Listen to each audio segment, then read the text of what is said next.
Hello students, welcome to our YouTube channel. This is Neetu Yadav and today we will do a very important topic from the chapter S block element of class 11th chemistry. तो हम बात कर रहे थे class 11th की, I hope visible है यहाँ तक. Okay, class 11th chemistry S block element chapter का के कुछ टॉपिक्स, इम्पॉर्टेंट टॉपिक्स हम यहाँ डिस्कस कर रहे हैं. एफ ब्लॉक एलिमेंट्स की अगर मैं बात करूँ, पीरियोडिक टेबल पे हमने छोटा सा एक फ्रेम यहाँ बनाया था जो कुछ इस तरह का था. ठीक है, group 1 and 2 this block is S block, group number 13 to 18 the block is P block and group number 3 to 12 the block is D and the last two lines placed at the bottom of the periodic table that is F block elements. F block simply कैसे divide किया था, जब electronic configuration लिख रहे हैं the last electron enters in S, P, D और F, इसके basis पे हमने डिवाइड किया था 4 ब्लॉक्स में. जब लास्ट इलेक्ट्रॉन S में जा रहा है तो S ब्लॉक एलिमेंट है. वहाँ हमारे पास 2 ग्रुप है, group 1 and group 2. Group 1 is alkali earth metal, group 2 are alkaline earth metals. तो ग्रुप 1 के फिजिकल प्रॉपर्टी के ट्रेंड्स हम बात कर चुके थे प्रीवियस वीडियो में. अगर आपने वीडियो नहीं देखी है तो ज़रूर देखिए, आपको चीज़ें समझ में आएंगी. अगर समझ आए, पसंद आए तो वीडियोज़ को लाइक ज़रूर कीजिएगा. और अगर चैनल को फर्स्ट टाइम देख रहे हैं तो प्लीज़ सब्सक्राइब भी कीजिए और शेयर कीजिए दोस्तों के साथ, ताकि वो भी इन चीज़ों को अच्छे से अंडरस्टैंड कर सके और इन वीडियोज़ का पॉजिटिव बेनिफिट उठा सके. चलिए बात करते हैं. आज का जो टॉपिक हमने इंपॉर्टेंट कंसिडर किया है that is all about lithium. अगर मैं कहूँ एलिमेंट्स ऑफ ग्रुप 1 तो यहाँ पर होते हैं lithium, sodium, potassium, rubidium and caesium. Top to bottom बहुत सारे वेरिएशंस हमने डिस्कस की थी फिजिकल प्रॉपर्टीज़ में. आज हमारा जो टॉपिक है that is about the lithium. First member is always somewhat different from other members of the family. जैसे हेड ऑफ द फैमिली भी कुछ अलग होता है, उसकी कुछ अलग ही प्रॉपर्टीज़ होती है, अलग ही एक लीडरशिप क्वालिटी होती है जो इसी वजह से वो पूरी फैमिली को हैंडल कर पाते हैं. ठीक है, तो यहाँ पर भी क्या है कि ये जो एक फैमिली है ग्रुप 1 जो है अल्कली अर्थ मेटल्स की जो फैमिली है, इस फैमिली में जो फर्स्ट मेंबर है that is lithium, this atom is somewhat different, this element is somewhat different. That means कुछ प्रॉपर्टीज इसकी है जो बाकी सबसे अलग है.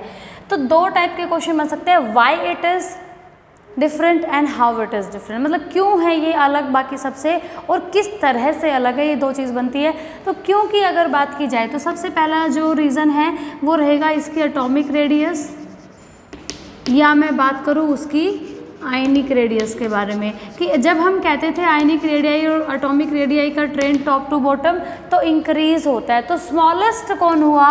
लिथियम. स्मॉलेस्ट कौन हुआ? लिथियम. लिथियम आयन जो है वो अपनी फैमिली में ये जो कैटायन है वो सबसे छोटा है. एक ये रीज़न रहेगा इसका सबसे अलग होने का. दूसरा क्या चीज़ है, इसकी जो आयनाइजेशन एंथैल्पी है वो क्या है? लोएस्ट है. जब हमने कहा साइज में, सॉरी हाईएस्ट है, लोएस्ट नहीं होगी, हाईएस्ट होगी, क्योंकि top to bottom radius increase हो रही है तो आयनाइजेशन एंथैल्पी घट जाती थी. तो सबसे ज़्यादा किसकी हुई? फर्स्ट मेंबर की, और वो फर्स्ट कौन है? लिथियम है. तो आयनाइजेशन एंथैल्पी इसकी हाईएस्ट होती है. अब अगर आयनाइजेशन एंथैल्पी हाईएस्ट है तो ये लीस्ट मेटालिक हुआ. अगर आयनाइजेशन एंथैल्पी ज़्यादा है, इलेक्ट्रॉन रिमूव करने में एनर्जी ज़्यादा रिक्वायरमेंट आ रही है, तो ये लीस्ट रिएक्टिव हुआ भी कह सकते हैं और लीस्ट मेटालिक हुआ, ये वर्ड भी यहाँ पर यूज़ कर सकते हैं. ठीक है. 4th point, absence of D orbitals. ये क्या चीज़ रहेगी? Absence of D orbital. उसके पास वैकेंट डी ऑर्बिटल्स नहीं होते. These are the reasons that why the lithium is different from other family members. तो इन रीजंस को बिल्कुल ध्यान रखेंगे. और कहीं ना कहीं आप एक बेसिक सी मैं बात करूँ तो ये हर फैमिली पे अप्लाई होंगे कुछ एक चीज़ों को छोड़ के. अदरवाइज ये जो रीज़न है कि जो फर्स्ट मेंबर होता है वो साइज में सबसे छोटा होता है. Top to bottom atomic radius increases, first member is smallest in size, atomic radius भी और आयनिक रेडियस भी. ठीक है. अगर आयनाइजेशन एंथैल्पी की बात करें टॉप टू बॉटम डिक्रीजेस तो हाईएस्ट किसकी है? फर्स्ट मेंबर की. Metallic character top to bottom increases तो लिस्ट कौन है? फर्स्ट मेंबर है. मतलब कोई भी प्रॉपर्टी टॉप टू बॉटम अगर इंक्रीज हो रही है तो लिस्ट होगी फर्स्ट मेंबर की, अगर डिक्रीज हो रही है तो हाईएस्ट होगी फर्स्ट मेंबर की. और इसी वजह से जो फर्स्ट मेंबर है वो अपनी फैमिली से कुछ अलग हो जाता है. नाउ ये तो चीज़ थी रीजन, कॉज कि why lithium is showing anomalous behaviour. Anomalous behaviour मतलब different from family other members. अब हाउ इट इज़ डिफरेंट में प्रॉपर्टीज़ की बात करते हैं, यानी कि properties in which it is different from other members. क्या क्या प्रॉपर्टीज़ हैं जो उसको अलग बनाती है? सबसे पहली बात, आयनिक रेडियस स्मॉलेस्ट है, इसलिए हाइड्रेशन एंथैल्पी उसकी मैक्सिमम होगी। क्या होगी? हाइड्रेशन एंथैल्पी जो है वो उसकी क्या है? हाईएस्ट है, यानी कि मैक्सिमम है, because the size of lithium ion is smallest. Cation जितना छोटा होगा हाइड्रेशन एंथैल्पी उतनी ज़्यादा होती है। तो स्मॉलेस्ट कौन है? लिथियम। तो हाईएस्ट किसकी हुई? लिथियम की हुई, पहली बात। दूसरी बात, जब बात करते हैं रिएक्टिविटी विद ऑक्सीजन या रिएक्शन विद ऑक्सीजन, तो हम कहते हैं द लिथियम जो है वो नॉर्मल ऑक्साइड बनाता है, ये परऑक्साइड्स बनाते हैं और ये सुपर ऑक्साइड्स बनाते हैं। तो लेकिन लिथियम जो है वो सिर्फ एक नॉर्मल ऑक्साइड बनाएगा। जब आप लिथियम की रिएक्शन ऑक्सीजन के साथ कराओगे तो वो बनाएगा Li2O, यानी कि सिंपली ऑक्साइड बनाता है। परऑक्साइड या मैं बात करूँ सुपर ऑक्साइड नहीं बनाता लिथियम। क्या बनाएगा? नॉर्मल ऑक्साइड बनाता है, that's it, reaction with oxygen में। नेक्स्ट अगर मैं बात करूँ इसके हैलाइड्स की, तो जैसे फॉर एग्जांपल लिथियम हैलाइड है, ये बहुत जल्दी हाइड्रेटेड हो जाता है, क्रिस्टलाइज हो जाता है हाइड्रेटेड फॉर्म में। और बाकी जो सोडियम हैलाइड हो गया या पोटेशियम हैलाइड हो गया, बाकी के जो हैलाइड्स हैं वो हाइड्रेटेड फॉर्म में नहीं एग्जिस्ट करते, क्योंकि जो लिथियम क्लोराइड है या लिथियम के जो हैलाइड्स हैं वो डिलिस्क्वेंट होते हैं और क्रिस्टलाइज हो जाते हैं इन हाइड्रेटेड फॉर्म। ध्यान देना, मैं हैलाइड्स की बात कर रही हूँ। कभी आप कहो कि जी सोडियम कार्बोनेट भी तो .10H2O आता है, कार्बोनेट्स की, सल्फोनेट्स की, नाइट्रेट्स की बात नहीं कर रही हूँ, मैंने कहा हैलाइड्स। क्लोराइड्स मतलब हेलोजन के साथ जब लिथियम रिएक्ट करता है तो जो लिथियम हैलाइड बना है वो क्रिस्टलाइज होता है हाइड्रेटेड फॉर्म में, बाकी सभी के हैलाइड्स जो है वो नहीं क्रिस्टलाइज होते। ठीक है, ये बात हुई। अगली प्रॉपर्टी को डिस्कस करते हैं, क्योंकि स्पेस की रिक्वायरमेंट है तो रब करना पड़ेगा। अगर आप नोट कर रहे हैं तो साथ साथ कर सकते हैं, अदरवाइज बाद में वीडियो को रिपीट भी देख सकते हैं। और अगर सारे पॉइंट समझ में आ रहे हैं तो प्लीज़ लाइक ज़रूर कीजिए वीडियो को। एक पॉजिटिव एनर्जी, मोटिवेशन मिलना बहुत ज़रूरी होता है किसी भी काम को अच्छा और अच्छा करने के लिए। चलिए प्रॉपर्टी नंबर 4 की अगर मैं बात करूँ तो हम बात करते हैं ये मैंने बात की ऑक्साइड्स की, ये हैलाइड्स की। अब मैं पहुँची हूँ हाइड्रोक्साइड्स पे। ठीक है, हर चीज़ में कुछ ना कुछ अलग है लिथियम के साथ। तो हाइड्रोक्साइड्स की बात करें तो जो बेसिक कैरेक्टर ऑफ हाइड्रोक्साइड्स है, डाउन द ग्रुप इंक्रीज होता है, क्योंकि देखो मेटालिक कैरेक्टर इंक्रीज हो रहा है, तो मेटल ऑक्साइड्स में basic strength down the group increase हो रही है। और जब मेटल ऑक्साइड्स वाटर के साथ रिएक्ट करते हैं तो हाइड्रोक्साइड्स बनाते हैं, तो हाइड्रोक्साइड्स भी basic strength down the group increase होती है। तो लीस्ट किसकी हुई? लिथियम हाइड्रोक्साइड की। किसकी हुई? Lithium hydroxide. ठीक है, अब लिथियम हाइड्रोक्साइड जो है वो लीस्ट बेसिक हुआ। या फिर एक सिंपल सी बात मैं आपको बताऊं कि कैटायन का साइज जितना छोटा होता है उतना ही पोलराइजिंग पावर ज़्यादा हुई कैटायन की, और पोलराइजिंग पावर ज़्यादा होती है तो जो बॉन्ड है आयनिक बॉन्ड उसमें कुछ कोवेलेंट कैरेक्टर आ जाते हैं। यानी कि अगला जो मैं पॉइंट बात करूँगी वो मैं कहूँगी कि जो लिथियम के कंपाउंड्स होते हैं उनके अंदर कौन सा नेचर होता है? कोवेलेंट नेचर भी होता है, ज़्यादा होता है as compare to other compounds of other family member. Lithium के जो कंपाउंड्स होते हैं वो अपने अंदर कोवेलेंट नेचर रखते हैं, पार्शल, ध्यान देना, पार्शल कोवेलेंट नेचर रखते हैं। क्यों रखते हैं? क्योंकि लिथियम आयन का साइज जो है वो स्मॉलेस्ट है। कैटायन जितना ज़्यादा छोटा होगा, फजांस रूल के अकॉर्डिंग कैटायन जितना ज़्यादा छोटा हो, एनायन का साइज बड़ा हो, तो पोलराइजिंग पावर, पोलराइजेशन ज़्यादा होगी एनायन की, और बॉन्ड में कोवेलेंट कैरेक्टर आ जाते हैं। तो लिथियम कैटायन सबसे छोटा है अपनी फैमिली में, डाउन द ग्रुप तो आयनिक रेडियस इंक्रीज होती है, तो कैटायन सबसे छोटा है इसलिए उसकी पोलराइजिंग पावर हाईएस्ट हुई, इसलिए उसके कंपाउंड में कोवेलेंट कैरेक्टर ज़्यादा होते हैं as compare to other compounds of other family member. ठीक है, तो ये क्या हुआ? सबसे वीक बेस हुआ। लिथियम हाइड्रोक्साइड क्या होगा? बहुत ही वीकली बेसिक होगा। एक और बात जो यहाँ पर मैं बताऊँगी वो ये कि लिथियम ऑक्साइड हाइड्रोक्साइड, इसको जब आप हीट करते हो तो ये ब्रेक हो जाएगा किस में? लिथियम ऑक्साइड प्लस वाटर में। इसको हम बैलेंस कर लेंगे, ये किस में कन्वर्ट हो जाएगा? लिथियम ऑक्साइड प्लस वाटर में। जबकि बाकी हाइड्रोक्साइड्स को जब आप इस तरीके से हीट करोगे तो वो नहीं टूटते in this way. Lithium oxide plus water नहीं देते अगर आप सोडियम हाइड्रोक्साइड या पोटेशियम हाइड्रोक्साइड को हीट कर रहे हो, लेकिन लिथियम के हाइड्रोक्साइड को जब आपने हीट किया तो वो लिथियम ऑक्साइड प्लस वाटर में डिसोसिएट हो जाता है, मतलब टूट जाता है। एक और चीज़, अगर आप इसके कार्बोनेट को हीट करते हो, Li2O CO3, अगर आप इसको हीट करते हो तो ये भी ब्रेक हो जाता है Li2O प्लस CO2 में। लेकिन जब आप सोडियम कार्बोनेट को या पोटेशियम कार्बोनेट को इस तरीके से हीट करोगे तो वो इस तरह का प्रोडक्ट नहीं देते, लेकिन लिथियम के कार्बोनेट्स टूट जाते हैं। या फिर मैं सिंपल से ट्रेंड्स में बात करूँ, down the group stability of carbonates increases. तो जो नीचे वाले एलिमेंट्स हैं उनके जो कंपाउंड्स है, कार्बोनेट है या सल्फेट्स हैं, उनकी स्टेबिलिटी इंक्रीज होती है। इसका मतलब सबसे कम स्टेबल कौन हुए? लिथियम के।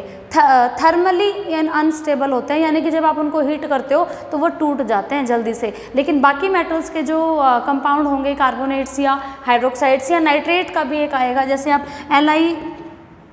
NO3 अगर हमारे पास, जब आप इसको हीट करोगे तो ये क्या बनाएगा? Li2O plus NO2 plus O2। तो ये कुछ इस तरीके से टूट जाता है। लेकिन अगर मैं सोडियम नाइट्रेट को हीट करूं तो वो क्या करेगा? वो ऑक्साइड नहीं देगा, वो सोडियम नाइट्राइट देगा प्लस ऑक्सीजन निकालेगा। यानी कि आप अगर हीट करते हो सोडियम के नाइट्रेट को, NaNO3 को अगर आप हीट करते हो तो वो सिंपली क्या करता है? NaNO2 प्लस O2, कुछ इस तरीके से टूट जाता है। जब इसको बैलेंस भी कर लेंगे, ठीक है।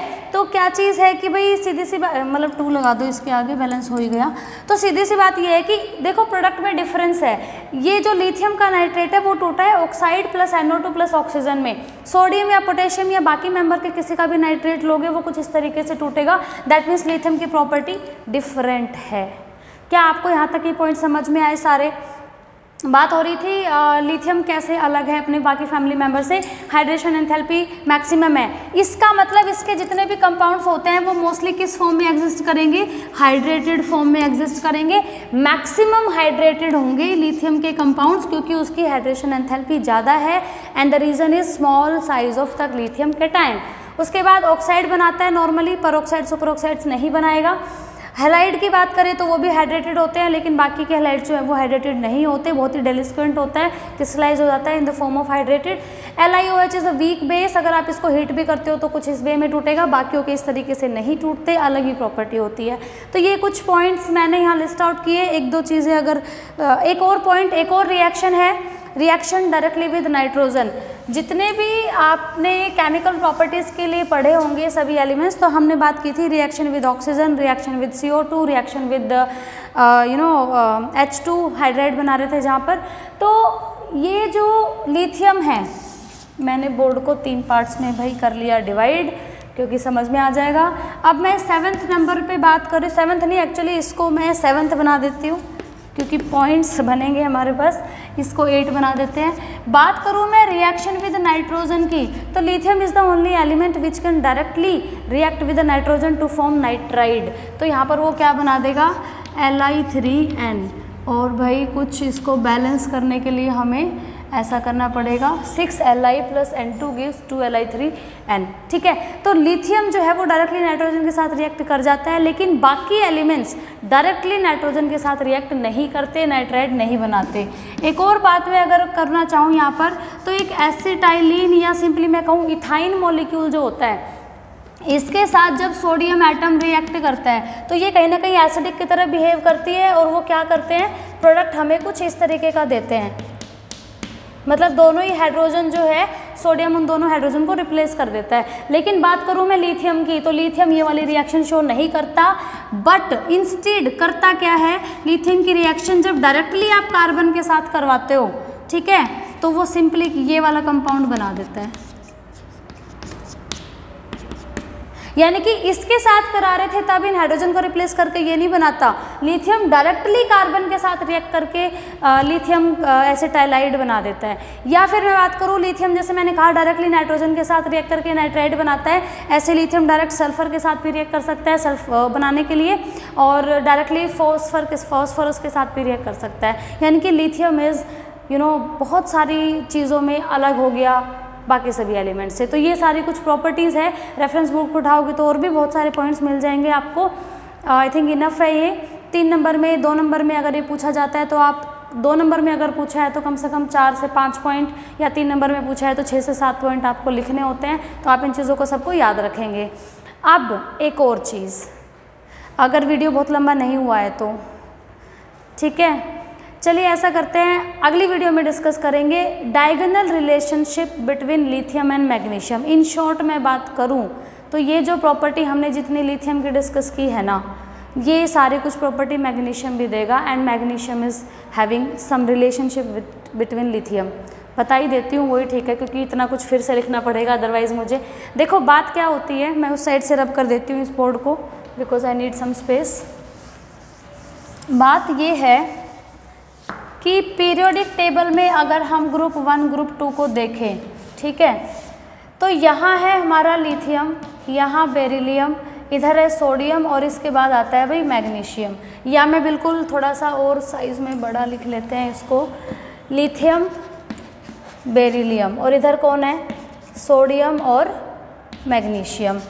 टॉप टू बॉटम कोई भी प्रॉपर्टी इंक्रीज हुई तो लेफ़्ट टू राइट डिक्रीज हुई, ठीक है। अगर +1 का इंक्रीज था तो -1 इधर डिक्रीज हुआ। क्या लगता है इन दोनों की जो वैल्यूज़ है, जो प्रॉपर्टीज़ है, कहीं ना कहीं कंपेरेबल आई। Top to bottom size increases, for example +1 का चेंज है तो लेफ़्ट टू राइट डिक्रीजेज, तो -1 का चेंज आ गया। ऑल इन ऑल अगर मैं बात करूँ तो लिथियम और मैग्नीशियम आपस में क्या शो करेंगे, फिर एक डायगोनल रिलेशनशिप शो करेंगे। क्यों शो करेंगे, क्योंकि दोनों की आयनिक रेडियस कंपेरेबल है। क्योंकि जैसे मैंने कहा कि लेफ़्ट टू राइट अगर वो इंक्रीज़ हुआ है तो sorry top to bottom increase हुआ है तो लेफ़्ट टू राइट डिक्रीज़ हुआ है। अब एक इंक्रीज़ एक डिक्रीज़, इफेक्ट कैंसिल हो गया और इन दोनों की जो आयनिक रेडियस है वो क्या आ गई, कंपेरेबल आ गई। आयनिक रेडियस की बात कह दो या एटॉमिक रेडियस की बात कर लो, जितना डिक्रीज़ था किसी भी डायरेक्शन में उतना increase. For example metallic character top to bottom increases तो लेफ्ट टू राइट डिक्रीजेज, तो इन दोनों का मेटालिक करेक्टर सिमिलर हो गया। Electronegativity top to bottom decreases, left to right increases, दोनों की सिमिलर हो गई। Hydration enthalpy top to bottom decreases, left to right increases, तो दोनों की कंपेरेबल हो गई। यानी कि इन सब चीज़ों की वजह से लिथियम और मैग्नीशियम में एक रिलेशन बना जिसको हम कह रहे हैं डायगोनल रिलेशनशिप। क्योंकि अगर इसको मैं एक स्क्वायर मानती हूँ तो लिथियम और मैग्नीशियम जो है उन पॉइंट को जब आप ज्वाइन करोगे तो एक डायगोनल बनता है, तो इसको कहेंगे डायगोनल रिलेशनशिप। कहीं ना कहीं बात क्या है कि उनका आयनिक रेडियस, एटॉमिक रेडियस या इलेक्ट्रोपॉजिटिव करेक्टर वो दोनों का क्या है, सेम है, ठीक है। और ये जो चीज़ है यही सारी फिर मैग्नीशियम के लिए पढ़ेंगे कि हाइड्रेशन एंथैल्पी मैग्नीशियम की भी ज़्यादा होती है। मैग्नीशियम भी डायरेक्टली जब ऑक्सीजन के साथ रिएक्ट करता है तो मैग्नीशियम ऑक्साइड बनाता है। Mg+O2 gives 2MgO, 10th class से पढ़ी हुई ये रिएक्शन ऑक्साइड बनाता है, पर ऑक्साइड सुपर ऑक्साइड नहीं बनाएगा। अगर बात करें मैग्नीशियम के हैलाइड की तो वो भी डेलिस्क्वेंट होता है और क्रिस्टलाइज होता है हाइड्रेटेड की बेस की फॉर्म में, सॉल्ट की फॉर्म में। हाइड्रोक्साइड की बात करूँ तो magnesium hydroxide is also a mild base, milk of magnesia, हम ड्रिंक भी करते हैं जब हमें एसिडिटी हो जाती है ज़्यादा। तो यानी कि जो लिथियम हाइड्रोक्साइड वीक बेस था, मैग्नीशियम हाइड्रोक्साइड भी वीक बेस है। लिथियम हाइड्रोक्साइड जब ऐसे टूटता है तो इस कुछ इस तरीके से टूटता है। मैग्नीशियम हाइड्रोक्साइड भी जब ब्रेक होगा तो कुछ इस तरीके से ही होगा, MgO+H2O। तो यानी कि सिमिलर प्रॉपर्टी शो कर रहा है मैग्नीशियम भी लिथियम से सिमिलर, यानी कि जो जो प्रॉपर्टी हमने इसकी बात की है वही। अब जैसे लिथियम के कंपाउंड में कोवलेंट कैरेक्टर होते हैं, मैग्नीशियम के कंपाउंड में भी कुछ कोवलेंट कैरेक्टर्स हो सकते हैं depending upon the size of the cation.